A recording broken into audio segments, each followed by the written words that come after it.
Did you hear the word phony? Both President Obama and his press secretary are using the same word, phony, to describe very real problems. Coincidence or cooked up together? Former Alaska Governor Sarah Palin joins us. Good evening, Governor. Hi, Greta. You know, you have to ask yourself, which one does he consider being a phony scandal? I think that this is atrocious, and it's not a coincidence that he and his spokesperson, that they're all using this term phony scandal. It's like Jonah Goldberg asked this morning, which one does he consider phony? Would it be Benghazi, where 200-plus years of honorable military ethos was thrown out the window and we left our own behind to be slaughtered by radical Muslims? And, you know, does he consider it a phony scandal when we understand now that our government spies on us and then government lies to us? Which one does he consider specifically as a phony scandal?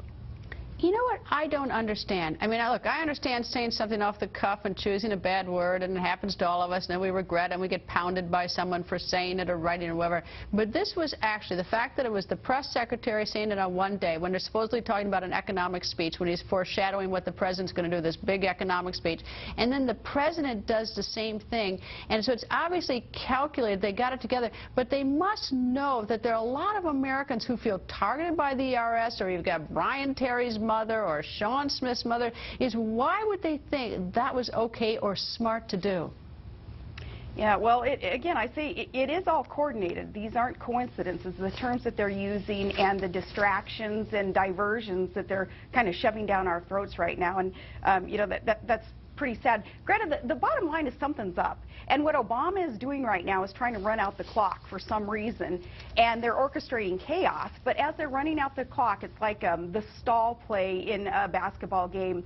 They're hogging the ball, and it's unproductive, and it's cowardly, and nothing good is going to come from this.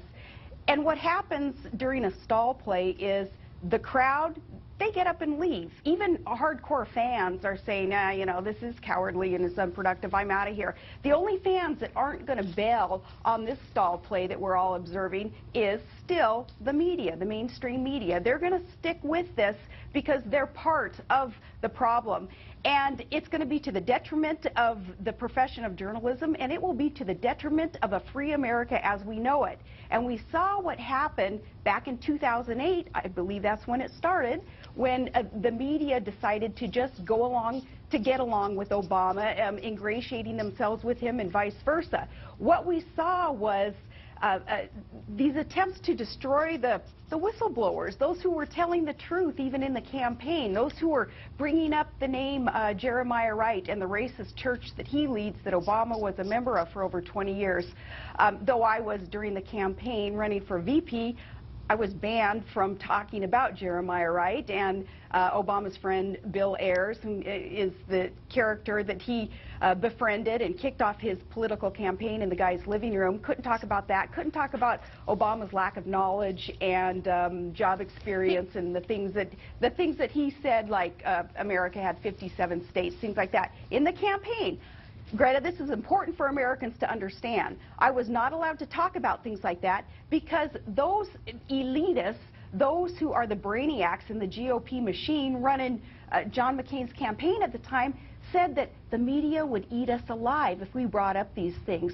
So what did that get us, though? What that got us, this kind of complacency and a self-censoring of a campaign where we weren't allowed to tell the truth about who this candidate was, Barack Obama, what it got us was a list of these scandals. This is kind of the redneck version of one of those elitist tactics of Karl Rove, how he uses his whiteboard.